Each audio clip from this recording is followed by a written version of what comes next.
Hola muchachos, muy buenos días. Hola, profe, buenos días. No, les cuento que yo casi que Buenos no días, puedo, profe. casi no puedo entrar. ¿Ustedes todos se registraron con el correo institucional o cómo hicieron para ingresar? Correo institucional. Bueno, por lo menos yo lo hice así. Correo institucional también. Sí, lo que pasa es que eso siempre tiene como unos pasitos ahí, ¿no? Para poder uno registrarse. Demoré una hora en entrar, duré una hora, casi no puedo. No. Y la verdad, no sé si a ustedes les llegó un email. A nosotros no nos llegó ningún email, sino es por el soporte que hay de las aulas. Yo no me entero que esto ahora era así. ¿A ustedes les llegó algún email de la universidad diciéndoles que tenían que registrarse con el correo? Sí, señora, a mí me llegó. Ya. Bueno, listo. Ya el tema es, ya estamos acá en todo caso. No sé, Sarita, si hace como faltan muchos estudiantes, somos como 30 y algo o más. Sí, señora, la mayoría mandó a pedir que por favor le estuviera en cuenta eso porque no han podido Claro, entrar. claro. Sí, señora, gracias. Sí, profe, hay mucha gente que no ha podido ingresar por eso mismo y digamos, a veces la página se cae, esperemos que esto no se caiga y demás. Así pasó, digamos, con las clases de 7 de la mañana. También ocurrió el mismo problema, muchos profesores no alcanzaron a llegar y muchos estudiantes tampoco. Entonces, Qué vaina tan seria. Qué vaina tan Los seria. hackers nos tienen en jaque. ¿Cómo, perdón? Que los hackers nos tienen en jaque. Sí, sí, así es. Así es. Espérame un momentico.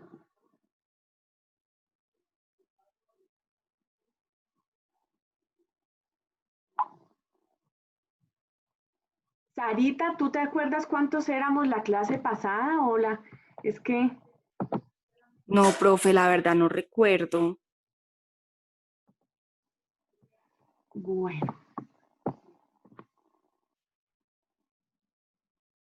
bueno, entonces ya voy a acordar aquí,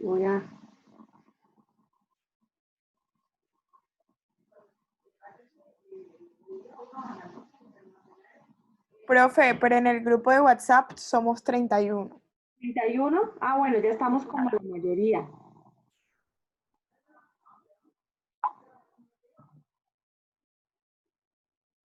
Bueno, entonces permítanme ya.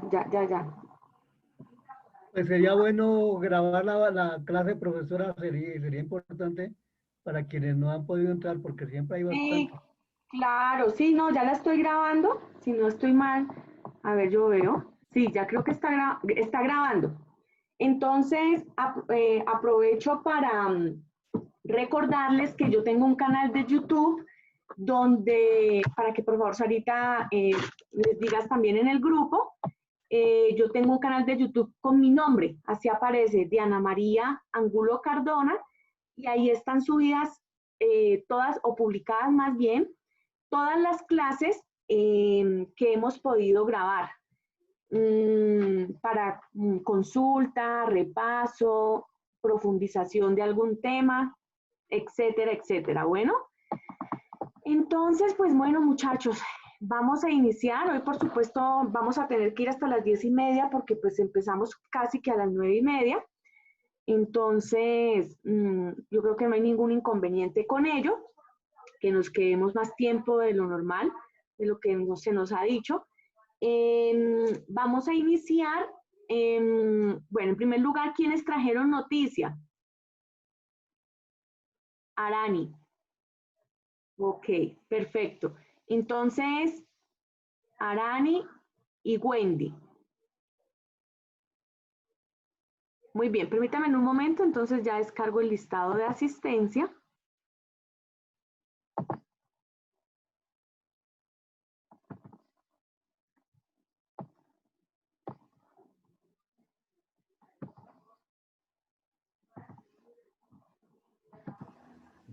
me habías dicho que no íbamos a hacer noticia de esta clase. Sí, alcanzamos a hacer 2 noticias, no más. La verdad vamos a tratar, sí, yo les había dicho eso la semana pasada, pero la verdad me parece que es importante no perder la dinámica, así nos toca extender un poco más la clase.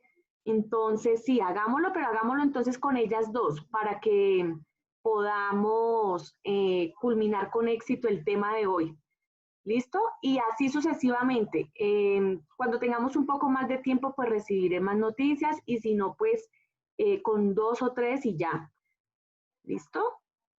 Deme un momento, por favor, yo descargo entonces la asistencia acá.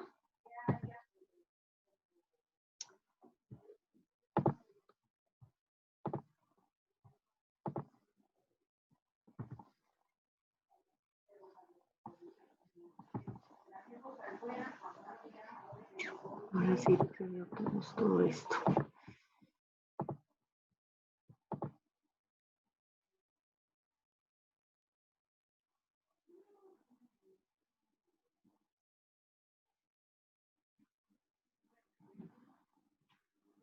Profe, hay una compañera que está bastante preocupada, ella se llama Jenny Roxana, para que porfa, porque nada que ha podido ingresar y no quiere falla, está preocupada, está escribiendo por el grupo. Entonces,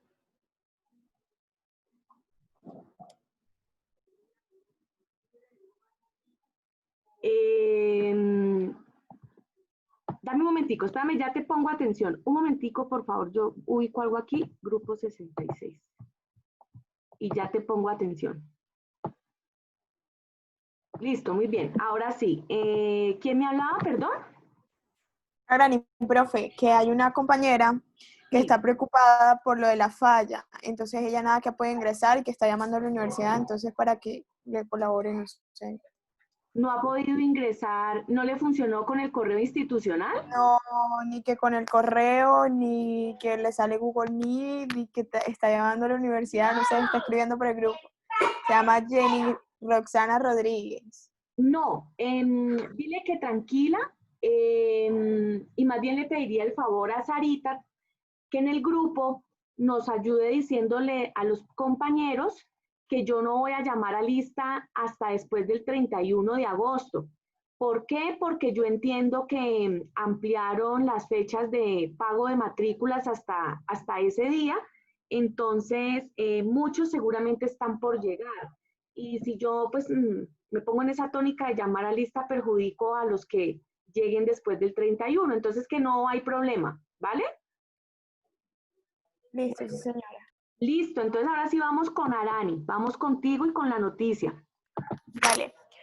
Bueno, profe, yo tengo una noticia que, digamos, hace mucho tiempo está rondando, y es sobre, pues, desde el asesinato del chico, digamos que afro, que fue Blake. Desde ahí han existido diversos, digamos que ataques con referente a la policía de Estados Unidos.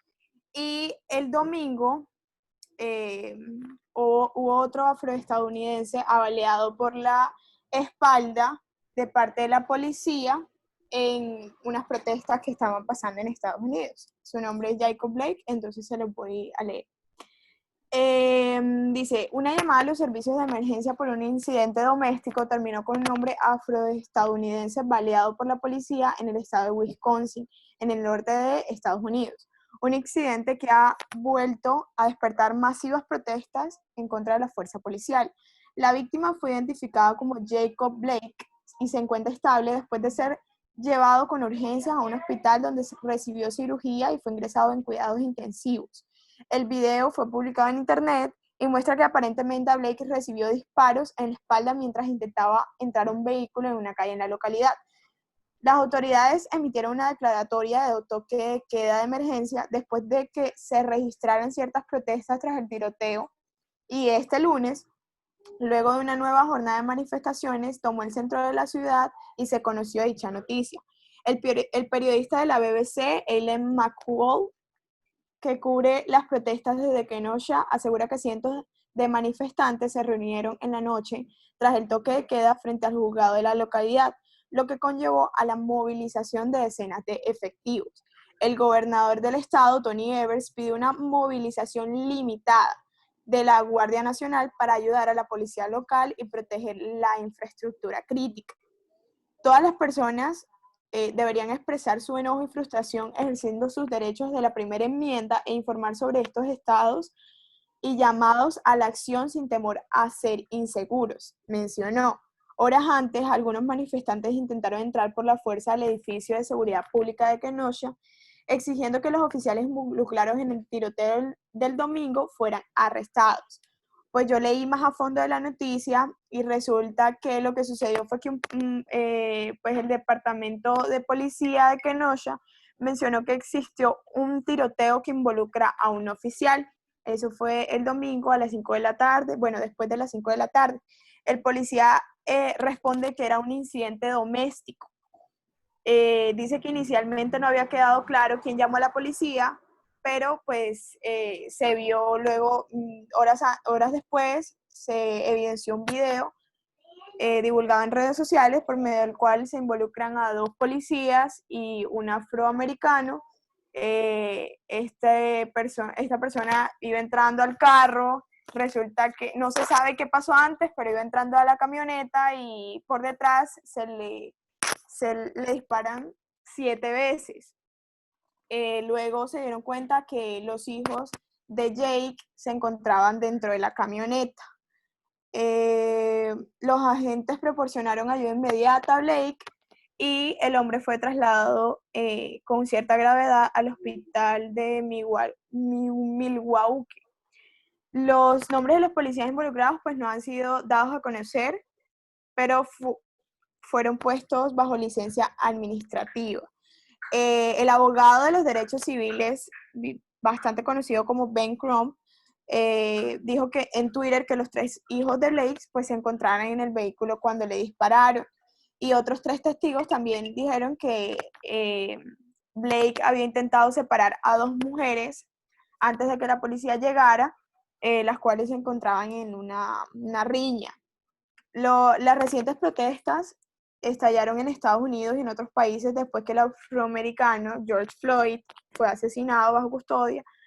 Y pues actualmente el policía se encuentra, digamos que, bajo custodia en Minnesota. El oficial de policía blanco se colocó sobre el cuello, pues ya se sabe qué fue lo que pasó con Floyd. Y digamos que esta es una de las noticias que actualmente están bombardeando las redes sociales, debido a que se ha visto muchísima vulneración a los derechos de las personas afro, ya sea afroamericanas y afrodescendientes y demás.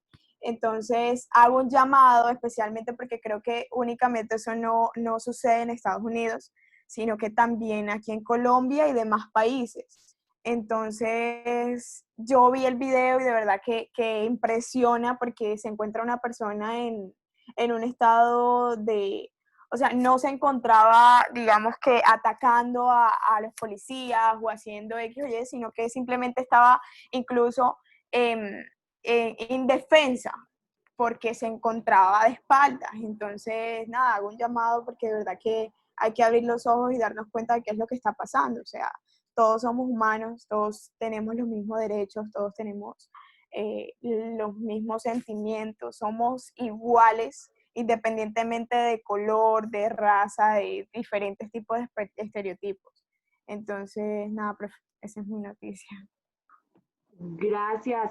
Pues te cuento, Arani, que yo no sabía que esto había sucedido en Estados Unidos, pero entonces lo que uno logra evidenciar con lo que tú cuentas es que definitivamente no es claro los hechos, o sea, no se sabe qué fue lo que pasó ahí. No se sabe, pero se ve el video donde él iba entrando de espaldas a la camioneta y le disparan 7 veces. O sea, independientemente de, digamos, que haya pasado anteriormente, eso no debía hacerse, pues la policía Claro, no, si él cometió algún delito, pues por supuesto que lo que uno tiene que preservar es la vida humana y escogenlo, arréstenlo, no sé, pero no, no, así no es. No, Y pues, uno de los principales objetivos como tal que tiene la policía a nivel internacional es, por supuesto, velar por los derechos y deberes, velar por la integridad de las demás personas. claro. Entonces, eso es lo que no estamos notando aquí. Claro que sí, porque recordemos que el derecho fundamental o el derecho que fundamenta los demás derechos es el derecho a la vida. Por eso se entiende que el derecho a la vida es sagrado, a pesar de las circunstancias. Bueno, ya en los países donde hay pena de muerte, eso sí, pues ya es una legislación propia, pero bueno, en un caso como el que tú refieres, por supuesto que esa no era la manera de abordar, por más que hubiese cometido el delito que hubiese cometido. Y eso afecta a Trump. Finalmente, todo eso va afectando y va alejando cada vez más la posibilidad de Donald Trump de reelegirse como presidente de Estados Unidos en el mes de noviembre. Bueno, Aran, y muchas gracias por la reflexión de fondo. Vamos con Wendy. Wendy, buenos días. Buenos días, profe. La noticia que yo traigo es nacional y bueno, presentaremos denuncia contra Uribe por delitos de lesa humanidad. Montealegre. El exfiscal asegura que en las masacres del Aro y La Granja, a pesar de que Álvaro Uribe conocía que estas poblaciones estaban bajo riesgo, no tomó las medidas para evitar las atrocidades que allí ocurrieron. El exfiscal general Eduardo Montealegre radicó ante la Corte Suprema de Justicia una denuncia penal contra el expresidente Álvaro Uribe Vélez por su presunta participación en los delitos de lesa humanidad cometidos en las poblaciones del Aro y La Granja en 1996 y 1997. De acuerdo con la denuncia que radicó ante ese tribunal, entre los delitos se encuentran conductas como homicidio en persona protegida, lesiones en persona protegida, actos de terrorismo, desaparición forzada, tortura agravada y desplazamiento forzado agravado, que deben ser leídas a la luz del derecho penal internacional y derecho internacional humanitario. Al entonces gobernador de Antioquia se le atribuyen estos delitos a título de autor en comisión por omisión, es decir, a pesar de que Álvaro Uribe conocía que estas poblaciones estaban bajo riesgo de ataque, no tomó las medidas necesarias y efectivas para evitar las atrocidades que allí ocurrieron, indicó el exfiscal Montealegre. Asimismo, el abogado Jorge Fernando Perdomo Tomó Torres agregó en que un gobernador tiene deberes o posiciones de garante que le dan el deber de proteger a la población civil contra todos los peligros. Al exgobernador se le advirtió a tiempo sobre la existencia de un peligro concreto, inminente, elevadísimo contra la población de estos corregimientos, y él, conociendo esa situación, no hizo nada para evitarlo. Al contrario, se puede decir que promovió una política en contra de defensores de derechos humanos de personas que estaban denunciando a esas organizaciones armadas, aseveró Perdomo. La principal prueba que lleva el exfiscal Montealegre para esta denuncia es la declaración de Jesús María Valle Jaramillo, quien en repetidas oportunidades le informó a Uribe de la masacre, además de otras evidencias. La denuncia tiene más de 100 páginas y está acompañada de más de 500 folios y anexos. Además, son 20 los ejes que sustentan la acusación. En repetidas ocasiones, el reconocido defensor de derechos humanos, un gran nombre, Jesús María Valle, le advirtió al exmandatario sobre el riesgo e inminencia del ataque paramilitar en la zona de Ituango y le solicitó protección urgente, agregó el exfiscal. No, por el simple hecho de haber ocupado el cargo de gobernador se le imputan estos crímenes a Álvaro Uribe. Su responsabilidad se deriva del conocimiento previo que tenía del riesgo y de su renuncia a tomar medidas realmente efectivas, señala el exfiscal. Y ahí termina la noticia, profe. Gracias, Wendy, muy bien. Ahora toca esperar la decisión de la Corte Suprema de Justicia porque de esa decisión depende quién va a hacer la investigación, si ellos o la Fiscalía. Recordemos que pues hay un antecedente que es el del 4 de agosto por el tema de soborno a testigos que dice la Corte y con la renuncia de él al Senado no está claro todavía quién debe abordar esa investigación. Todo el país creo que está esperando ese pronunciamiento. Todo el mundo está a la expectativa pues de esa que es una de las noticias más relevantes en el contexto nacional. Bueno, entonces ahora sí vamos a iniciar con la clase. Creo que no alcanzaron a llegar los demás. Entonces, bueno, para eso pues quedará grabada la misma. Buenos días, profe. Qué pena por Servi. tardar. Profe, tengo una pregunta. Es que ayer, digamos, a la alcaldesa de Bogotá y el presidente de Colombia presentó que nosotros vamos a volver a normal, o sea, vamos a salir de la cuarentena.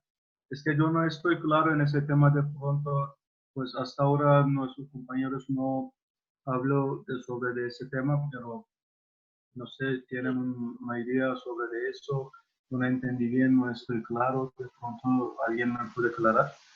Igual como el tema de clase también.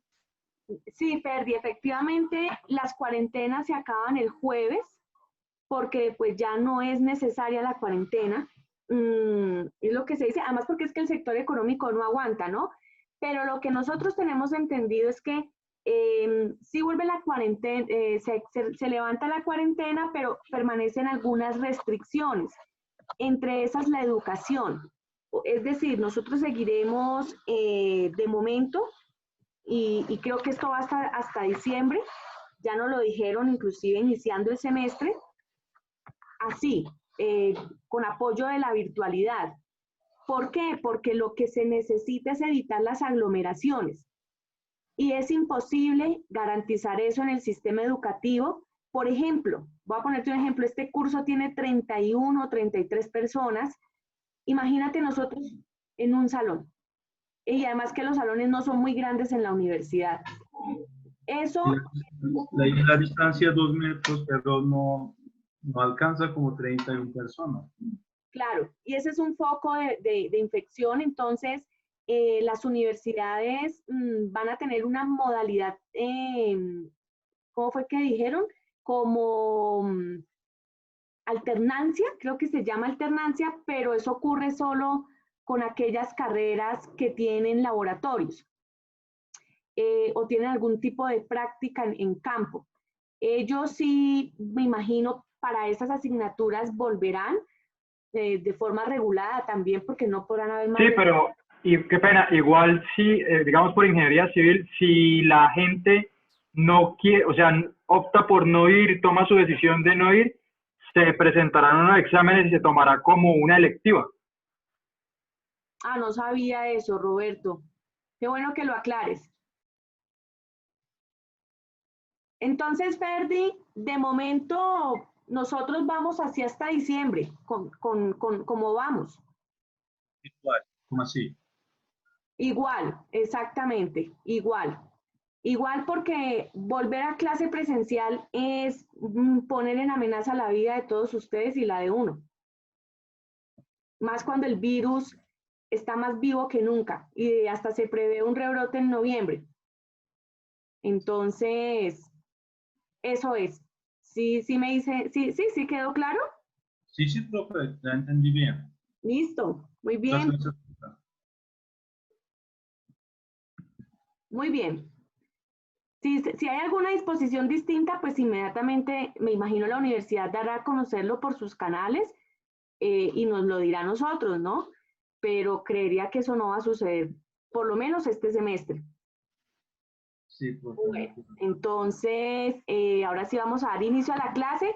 Entonces, muchachos, vamos a seguir con la historia de Colombia. Hace 8 días habíamos revisado cómo había sido la cronología de la independencia, cuáles fueron esos aires internacionales que dieron lugar a la independencia de Colombia. Hablamos un poquito de la Revolución Francesa, pues les mencioné la Revolución Francesa, les mencioné la independencia de Estados Unidos. Posteriormente vimos cómo en medio de esa consolidación de la nación colombiana, de la República, empiezan todas estas guerras civiles. Mencionamos la guerra de los Supremos, la guerra del medio siglo, la de los 1000 días, y cómo en medio de ese fragor, sobre todo de la guerra del medio siglo, empiezan a aparecer los partidos políticos tradicionales. Alcanzamos a revisar la ideología del Partido Conservador y la ideología del Partido Liberal. Habíamos quedado ahí. Entonces, ahora vamos a hablar sobre las constituciones que tuvieron lugar en el siglo XVIII.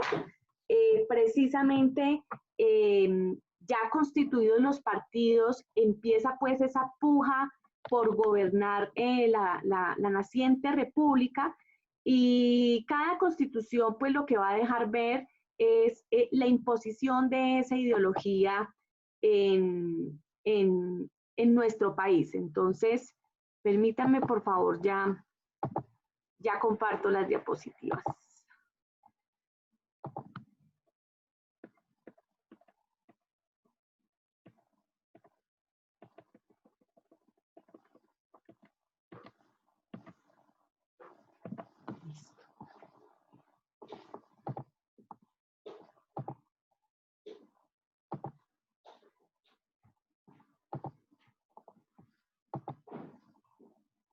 Bueno, por favor, ¿me confirman si están viendo ahí las diapositivas? Sí, profe. Sí, señora. Muy bien, ok. Bueno, entonces, empiezan una serie de constituciones a tener vigencia en nuestro país. Vamos a nombrarlas del siglo XVIII. Y básicamente, ¿cuál era el propósito de cada constitución? Empezamos con la Constitución de 1821. La Constitución es de carácter centralista, conservadora.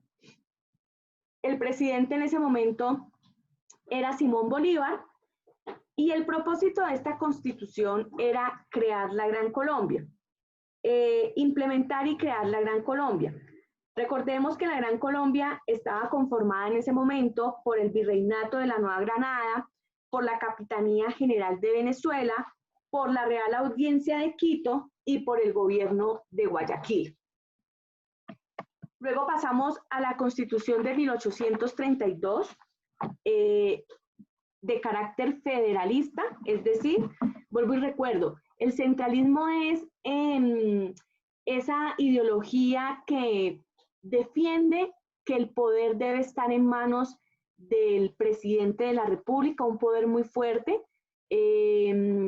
muy manejado desde la capital, con poca autonomía de las provincias, porque consideran los centralistas que las provincias no tienen capacidad, o los gobernantes de las provincias no tienen capacidad de gobernarse a sí mismos, no tienen la capacidad política ni la capacidad económica, y por eso se requiere un presidencialismo fuerte.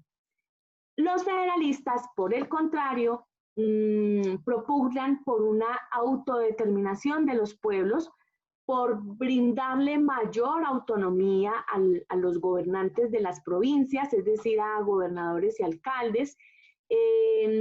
Consideran que cada quien debe darse su propio gobierno, porque definitivamente cada provincia es diferente, sus contextos culturales, geográficos, políticos y sociales son distintos el uno del otro, y por eso se hace necesario esa descentralización.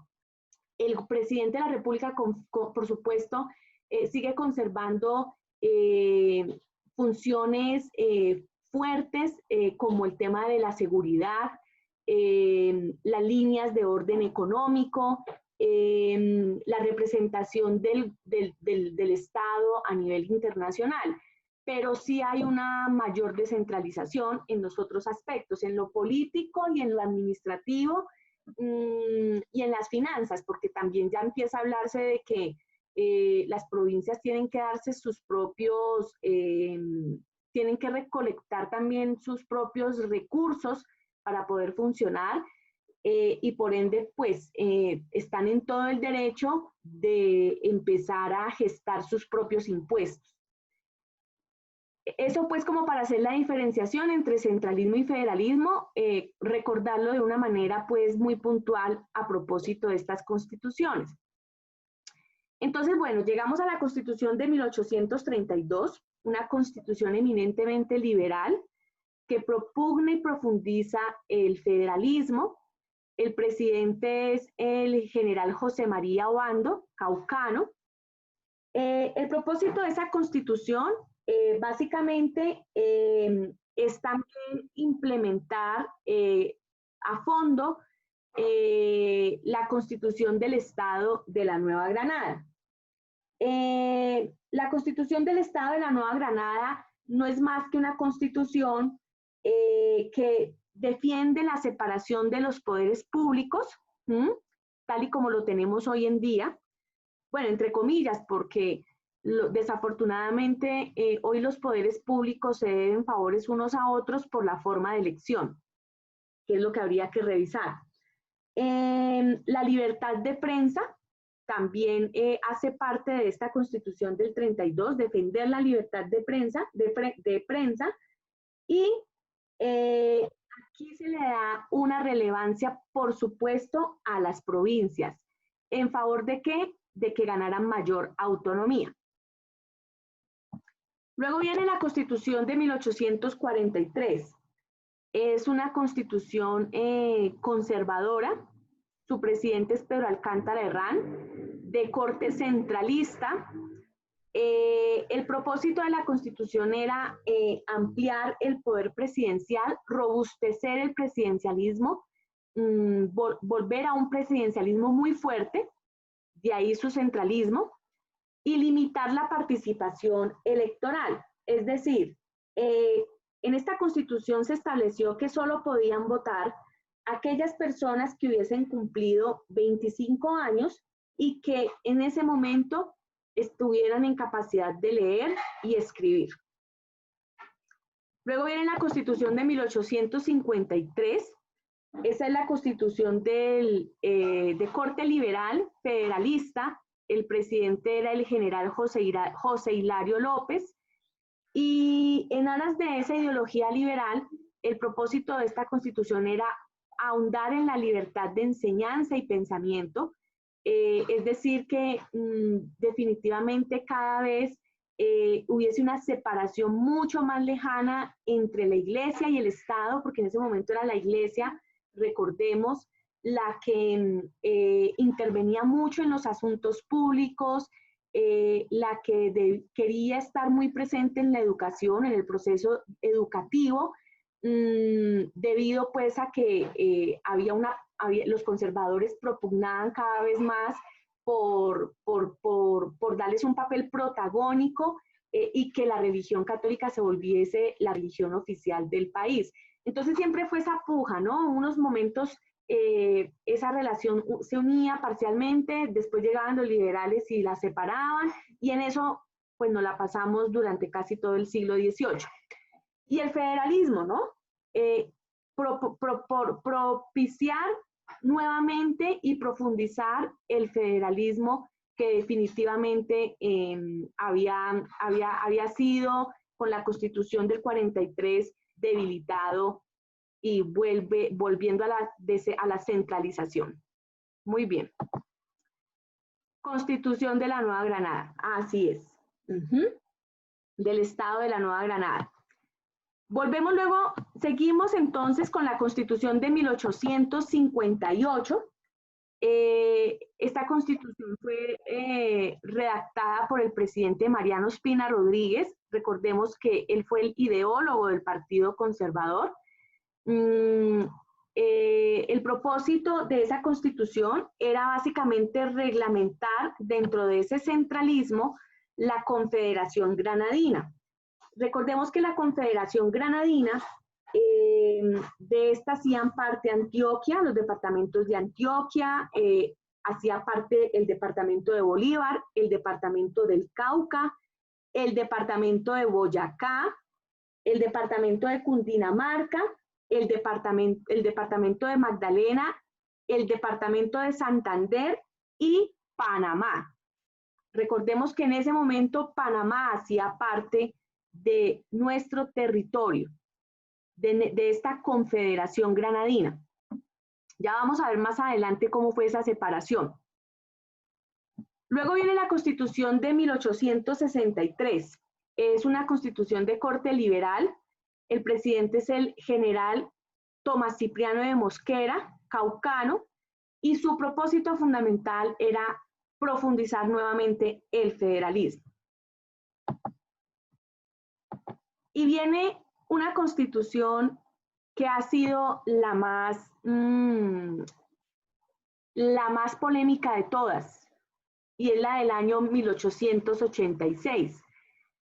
Recordemos que esa época en la que el presidente era el conservador Rafael Núñez, ellos le llamaron la regeneración. ¿La regeneración de qué? De las ideas conservadoras. Entonces fue una constitución de corte muy conservadora, una constitución que vuelve otra vez a darle privilegios a la Iglesia Católica, una constitución que reafirma nuevamente entonces ese papel del Estado y la Iglesia, una constitución que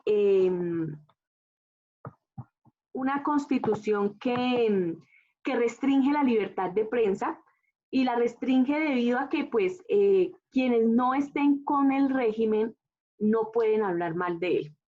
Básicamente en eso se basa la restricción, porque pues por supuesto si el propósito era volver al centralismo, al conservatismo, pues no debía permitirse esas disidencias ideológicas dentro de la República. Entonces, además de eso, pues defienden el centralismo, nuevamente el presidencialismo fuerte,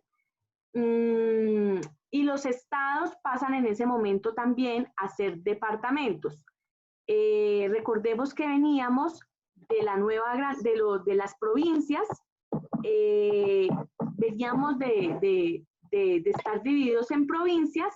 Entonces ya pues allí lo que se establece es que se llaman departamentos. Los autoridades máximas de esos departamentos son los gobernadores,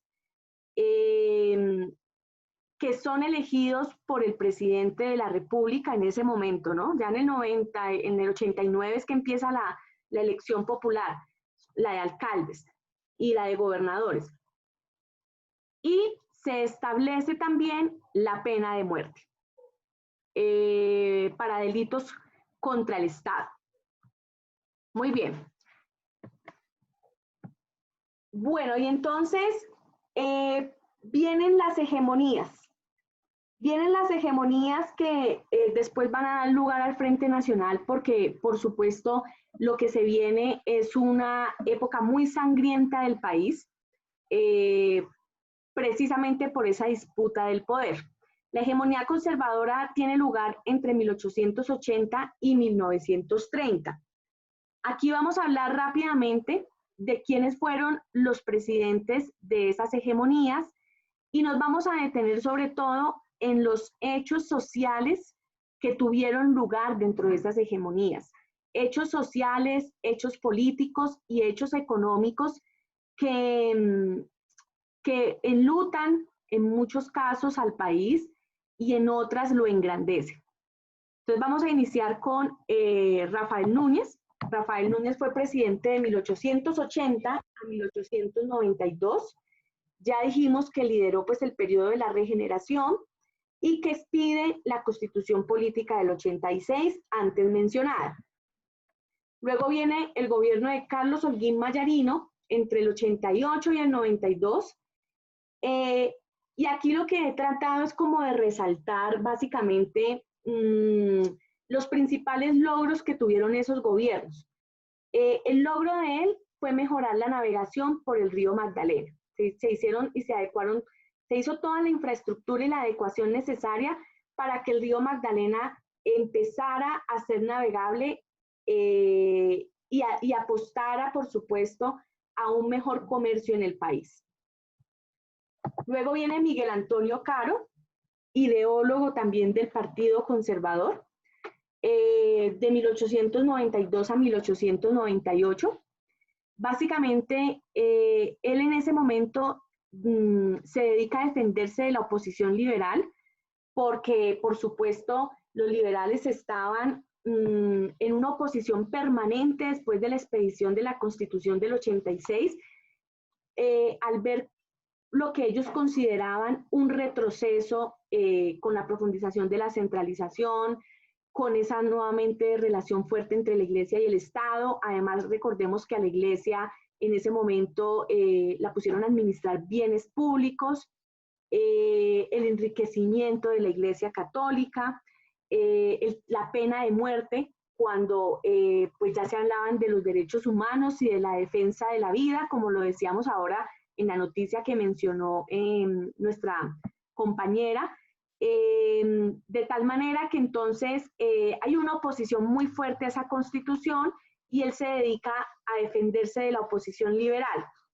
Y hasta el mismo Partido Conservador, ¿por qué? Porque ya empieza a surgir dentro de los mismos, al interior de cada partido, una facción muy radical y otra facción más moderada. Entonces, ¿qué pasa? Dentro del Partido Conservador hay una facción moderada que cree que no se debe ser tan centralista, no se debe ser tan radical, se debe revisar lo de la pena de muerte, se debe revisar inclusive la misma relación entre la Iglesia y el Estado. Es decir, empieza a surgir una generación al interior de los partidos que empiezan a tomar y a beber ideas de la Ilustración que se estaba gestando y que ya se estaba consolidando en Francia. Entonces, como él, recordemos, fue el ideólogo del partido, él fue el que dio inicio al Partido Conservador, tenía unas posturas muy radicales y dentro del mismo partido empieza a generar cierta oposición. Y, por supuesto, él, ideológicamente hablando, pues está de acuerdo con la Constitución del 86, porque es con base en sus ideas que surge esa Constitución y entonces se dedica a profundizar en la misma. Luego viene Miguel Antonio Caro, Manuel Antonio San Clemente, entre el año 1898 y 1900. Durante su gobierno estalló la Guerra de los 1000 días. Y él no pudo, por supuesto, darle manejo un manejo político y un manejo desde el orden público, desde la seguridad a esa guerra. Y entonces ahí es cuando lo derrocan y fue derrocado en su momento por el futuro presidente Manuel Marroquín. Luego viene José Manuel Marroquín, efectivamente, quien tiene que afrontar la guerra, no solamente la Guerra de los 1000 días, sino también la pérdida del Canal de Panamá. Y aquí me quiero detener en la pérdida del Canal de Panamá, porque ha sido un momento oscuro de la realidad, de nuestra realidad colombiana. El Canal de Panamá era un canal que nunca debíamos haber perdido, por toda la importancia que tiene para el comercio, por toda la importancia que tiene para la internacionalización de nuestro país, el desarrollo que nos había podido, el desarrollo que habíamos podido lograr con el Canal de Panamá de nuestro lado. Pero pues bueno, desafortunadamente lo perdimos en el año de 1903, y bueno, básicamente, ¿qué pasaba? Había muchas causas allí. La primera es que habían una serie de conflictos políticos que vivía Colombia. entre liberales y conservadores, ya lo hemos visto, y pues eso también generaba cierta inseguridad en la oligarquía panameña. Al haber esos conflictos políticos en nuestro país, por supuesto también eso generaba conflictos de carácter económico, porque los liberales luchaban por el libre cambio y los conservadores por el proteccionismo. Entonces esto generaba más inseguridad jurídica. Y también los conflictos administrativos, porque unos luchaban por el centralismo y otros por el federalismo. Entonces, todas esas causas, todos esos conflictos, toda esa patria boba en la que hemos vivido, pues lo que hizo fue generar una inseguridad, y eso hace entonces que la oligarquía comercial panameña, debido a todos estos distintos conflictos políticos, empiece a impulsar una independencia de Colombia. La otra causa es el expansionismo de Estados Unidos. Estados Unidos necesitaba expandirse para, por supuesto, seguir robusteciéndose como potencia, sobre todo a nivel económico, y el canal era, por supuesto, una necesidad lógica para ese desarrollo capitalista norteamericano. ¿Por qué? Porque el canal permitía integrar las costas atlántica y pacífica. Ya lo vamos a ver en un video. Y la otra causa sumada a todo eso fue la quebrada que se pegó la compañía del canal, con la que inicialmente habíamos establecido negociación. Esa compañía en 1896 no tenía capacidad para terminar el canal, y es ahí entonces cuando muy astutamente, en 1904, el canal contrata a un señor de apellido Cromwell para que convenciera al gobierno norteamericano de comprarle sus propiedades y sacarlos de la quiebra. Entonces, el señor hace el lobby pertinente, pero no solamente se hace el lobby con el gobierno americano, sino que él también se mete ahí ¿cómo sería? Como de aportante, como de socio.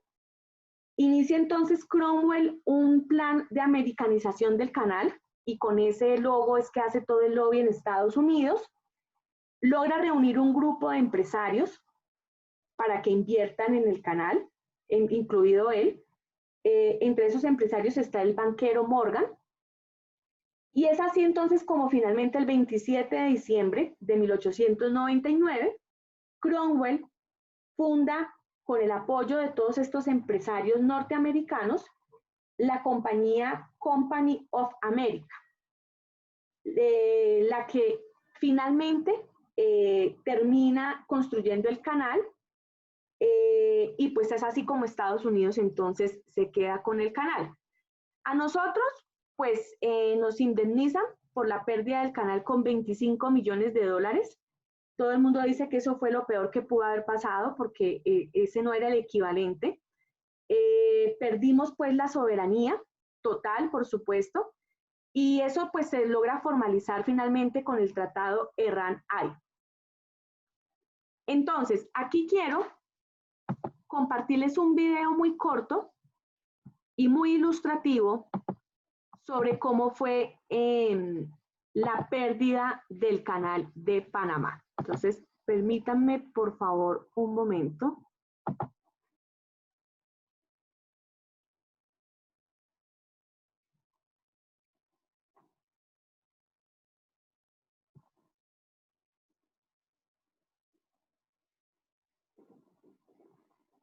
Panamá siempre.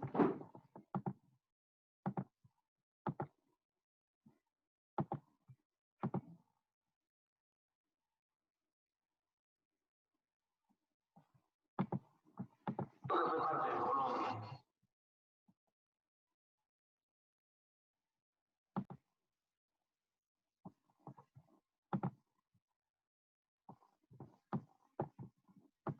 Panamá siempre fue parte de Colombia, hasta que se separó en 1903, apoyada por Estados Unidos, que estaba interesado en el ferrocarril que iba del Caribe al Pacífico y en el canal que debía reemplazarlo y que ya había comenzado a construirse.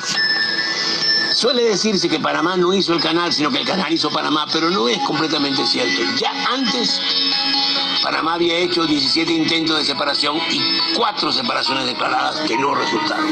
La molestia de los panameños con Bogotá venía del desprecio de la oligarquía colombiana por ese territorio selvático y pantanoso.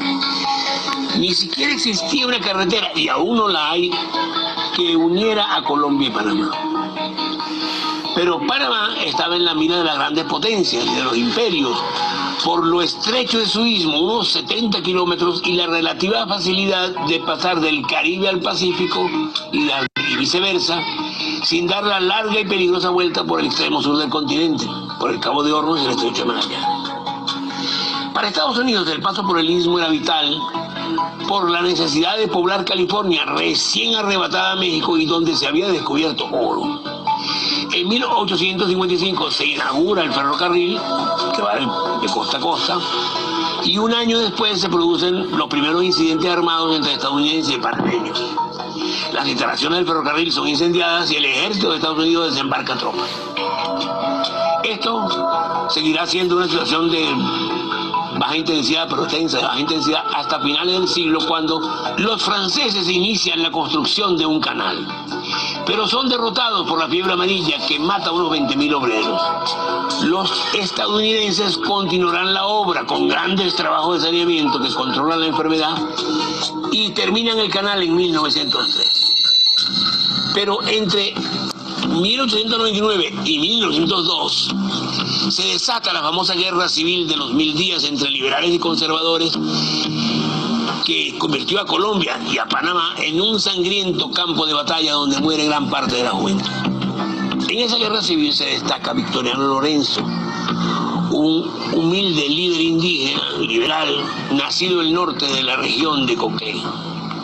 Victoriano Lorenzo, un hombre muy humilde, era famoso porque había pasado 9 años preso por matar a un explotador y porque siempre había luchado contra las injusticias de los conservadores. En 1900, luego de la derrota de los liberales en la batalla de Caledonia, Victoriano se vuelve guerrillero en las montañas de Penonomé, en donde derrota y expulsa a los conservadores.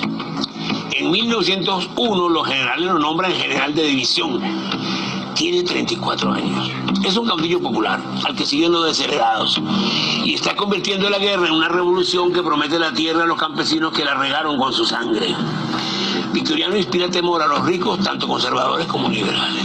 Para septiembre de 1902, las fuerzas populares liberales controlan casi todo el interior del país y avanzan victoriosas sobre las ciudades de Colón y Panamá. Pero entonces, el general liberal colombiano Benjamín Herrera, jefe militar de Lorenzo, recibe un mensaje del cónsul general de Estados Unidos en Panamá, señor Kutcher, donde le advierte que Estados Unidos, cito, no permitiría combates en las ciudades de Panamá o Colón o cerca de la línea ferroviaria entre estas dos ciudades.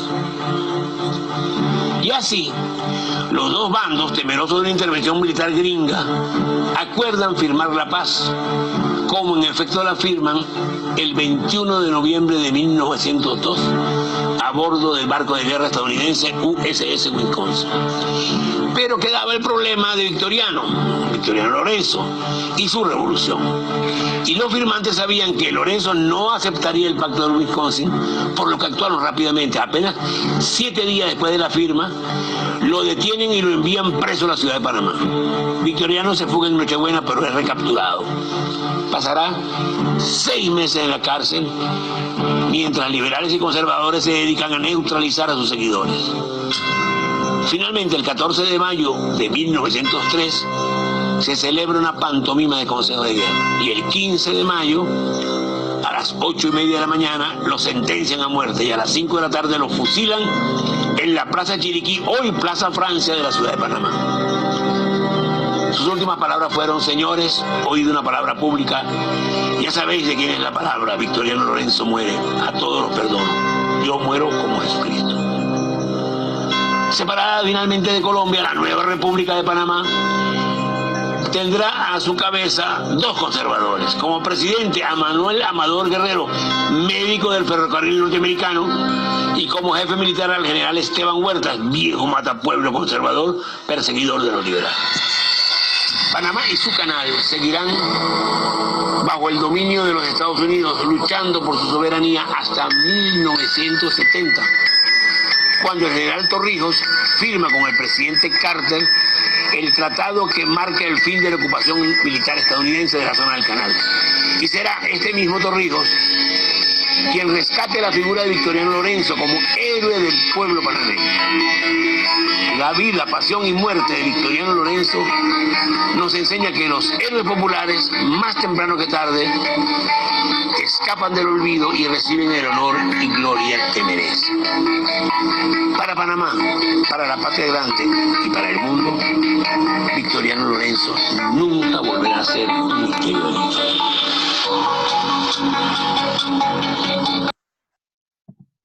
¿Sí escucharon bien el video?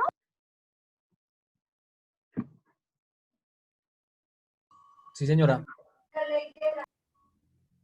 Ah, bueno. Ok.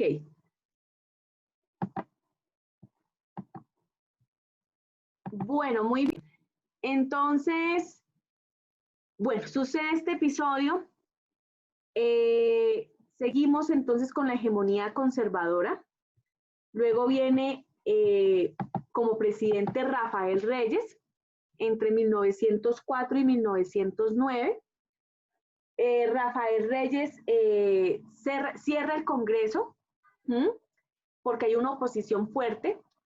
Desaparece el cargo de vicepresidente y designado y empiezan a participar terratenientes e industriales en el gobierno. Claro, debido pues a que el Partido Conservador estaba compuesto por grandes latifundistas, por grandes industriales que veían, por supuesto, en el partido el partido que lograba defender sus intereses en el gobierno.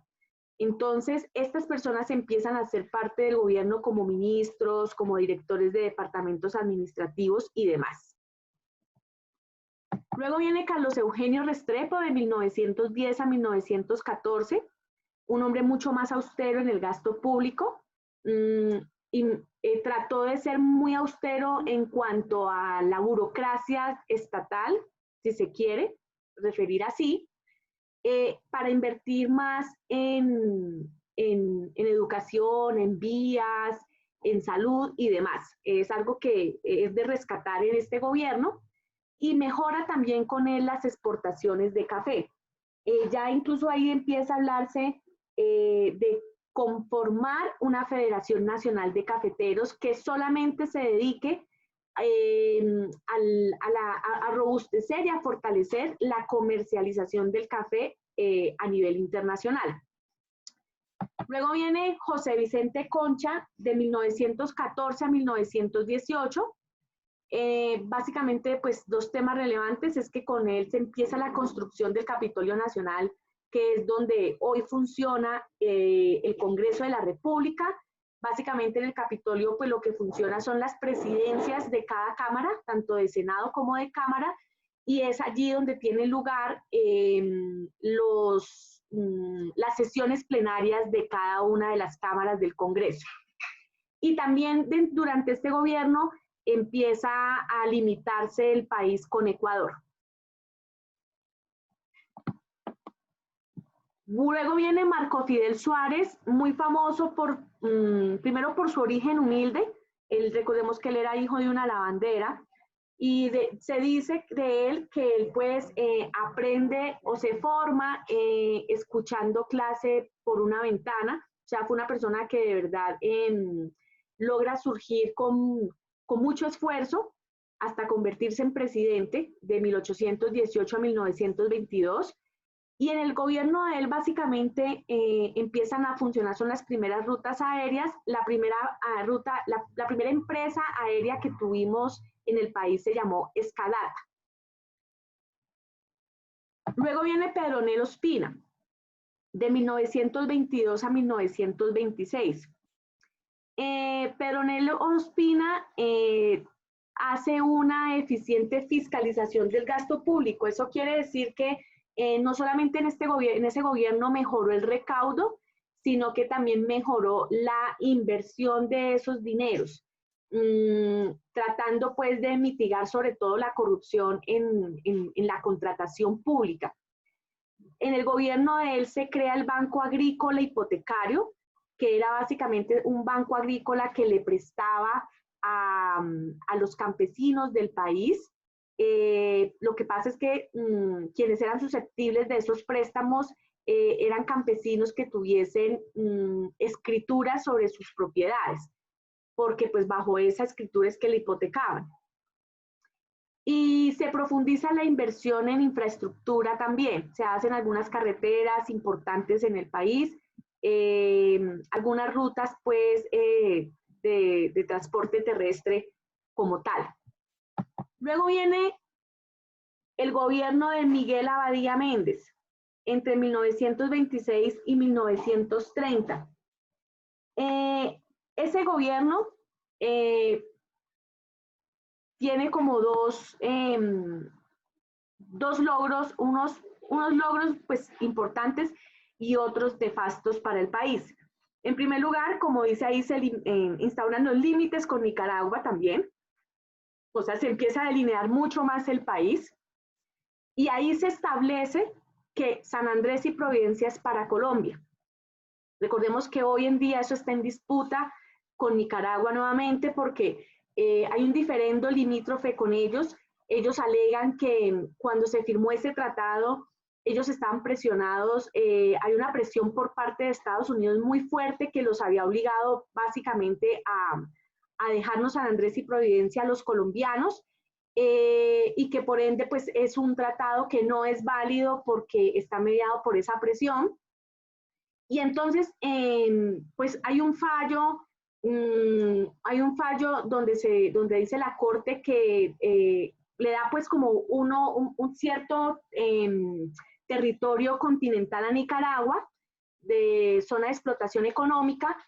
A nosotros nos siguen, por supuesto, dejando la soberanía sobre San Andrés y Providencia y Santa Catalina y los Cayos, pero si finalmente Colombia, esto fue en el gobierno de Juan Manuel Santos, no implementa ese fallo de la Corte, porque ellos dicen que, o lo que dice la defensa colombiana es que el tratado está en firme y que además ellos no pueden perder zona de explotación, no podemos perder zona de explotación económica, entonces están en esos alegatos, porque Colombia no acogió el fallo. Bueno, entonces, un poco como para hablar del tema de San Andrés.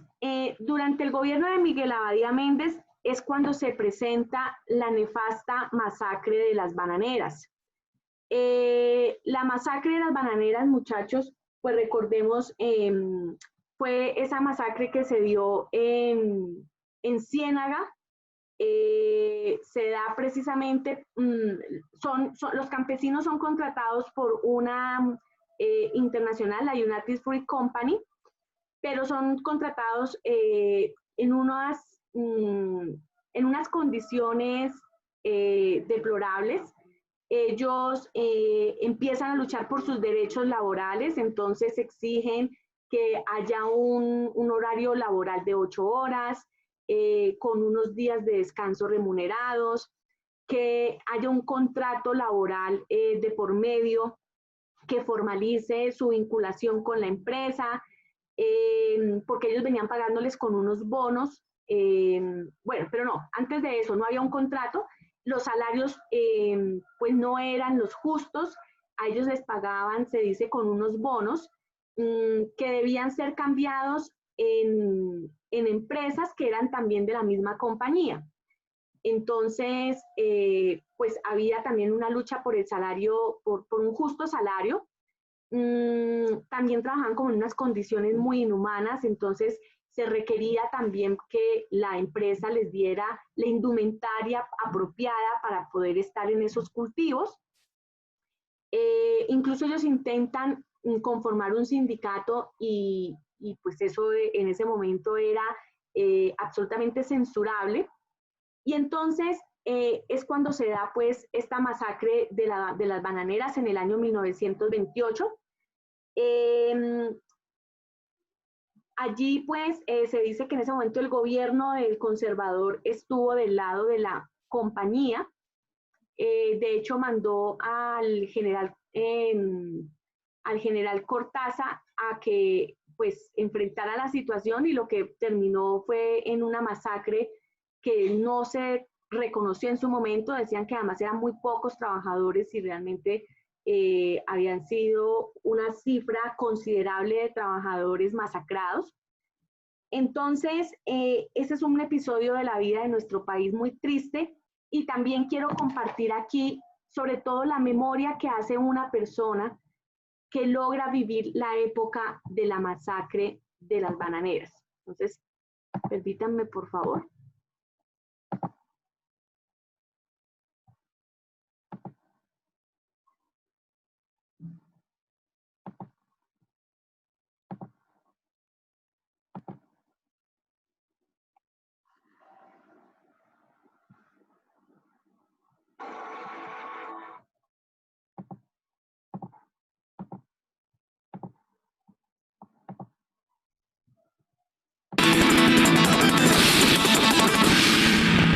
Esta semana se cumplieron 90 años de la masacre de las bananeras, que cobró la vida de al menos 1.000 obreros en Ciénaga Magdalena. Viajamos hasta ese lugar para reconstruir lo que ocurrió durante los 24 días de la huelga y la matanza de los trabajadores ese 6 de diciembre de 1928. Informe especial.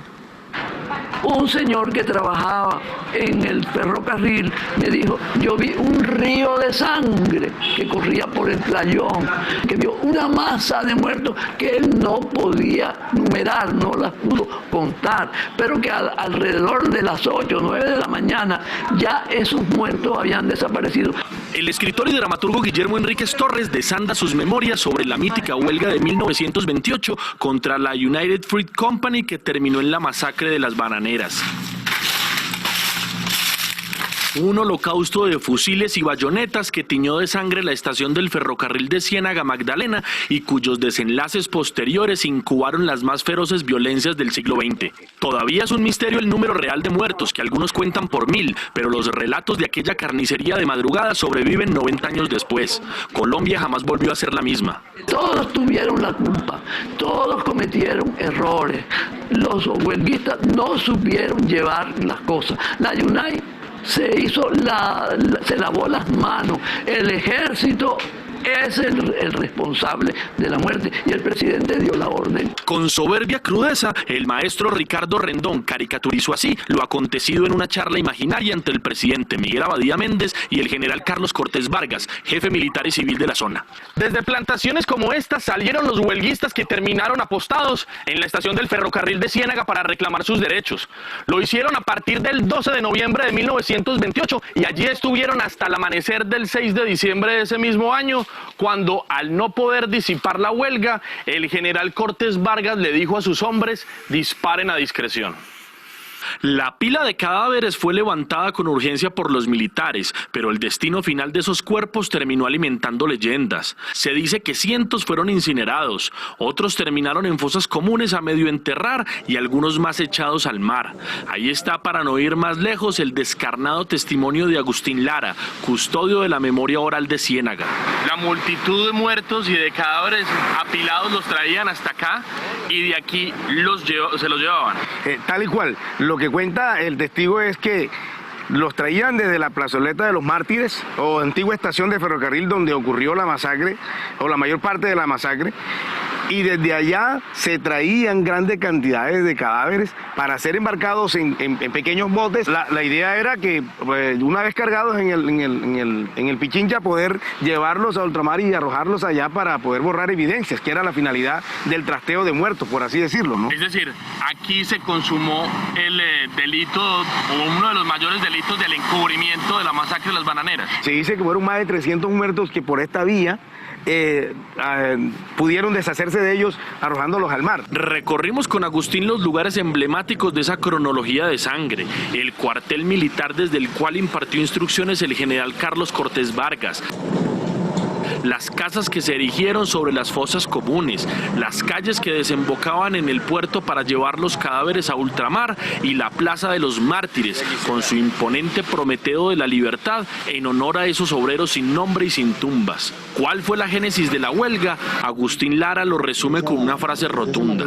Mientras aquí se bailaba cumbia, con fajos de billetes prendidos, por simple diversión, por simple demostrar quién tenía más plata que otro. Porque había billetes. En el campo colombiano los trabajadores vivían como cerdos, vivían miserables. El pasado jueves, en medio de la conmemoración de ese crimen, en aquella plaza que 90 años atrás fue Camposanto, una obra de teatro escolar recordó la barbarie. E incluso un niño encarnó el legendario discurso de Jorge Eliezer Gaitán en el Congreso denunciando la masacre. Doctor Gaitán, ¿hasta cuándo nos va a enrostrar la masacre de las bananeras? Hasta que dejen de llorar las viudas y los huérfanos. ¿Cuántos murieron ese 6 de diciembre de 1928?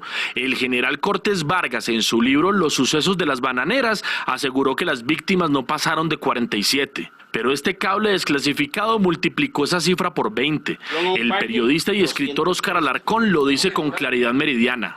El único documento que existe es el del embajador de Estados Unidos de la época, que le comunica a el gobierno de los Estados Unidos que fueron como 1000, no dice una cifra exacta, que le dijo el de la United Fruit Company que fueron como 1000 los muertos. Al margen de los números, la tumba de los únicos 9 obreros que fueron hallados tras la matanza todavía se conserva en el cementerio de San Rafael en Ciénaga. Fuimos hasta allá con el escritor Guillermo Enríquez.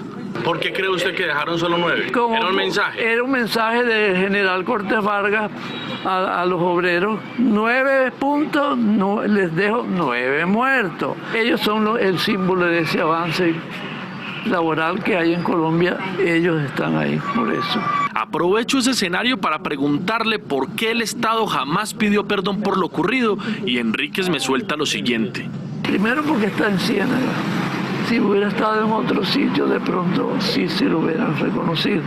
Y la otra cosa es que son unos obreros, y si hubiera sido la hija de un presidente, ya habría un barrio con ese nombre, ¿no? Como hay en Bogotá, con la hija de un presidente. ¿Ha sido Colombia una sociedad desmemoriada con estas personas? Y canalla, esa es la palabra. Colombia ha sido canalla. Canalla, es un país de dirigentes canallas. Ciénaga no olvida, 90 años después. Juan David Laverde, Noticias Caracol. Muy bien. ¿Alguien me había escrito? Ah, ok, claro que sí. Bueno, muchachos, ¿escucharon bien el video? Sí, señora. Sí, señora. Ok, ok.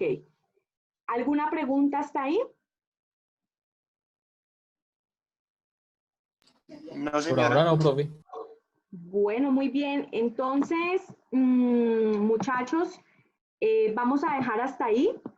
En la próxima clase ya vamos a revisar la hegemonía liberal, el bogotazo, la violencia que inicia con el bogotazo, la aparición de los grupos al margen de la ley. Por supuesto, vamos a revisar el Frente Nacional. Todavía nos falta. Yo creería que esto va unas 2 clases más, porque de todos modos es la historia política, económica y social de nuestro país. Les mando entonces un abrazo a todos. No vamos a tener actividad por ahora en clase, en el aula, porque por supuesto necesito que terminemos este tema para poder hacer una actividad muy singular al respecto. Eso sería todo. Entonces, bueno, ¿no? Un abrazo para todos, que tengan una muy buena semana y nos vemos, si Dios quiere, en 8 días. Recuerden, por favor, traer noticia, ¿no? Quienes no tengan el aula virtual, no olviden de escribirme para ver si yo los puedo matricular manualmente a mi correo diana.angulo@ugc.edu.co. diana.edu.co. Ay, ahí quedó mal.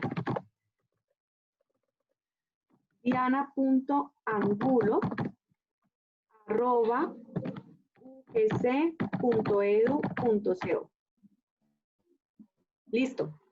Bueno, muchachos, muy buen día. Buena semana. Que estén muy bien todos. Listo, profesor. Chao.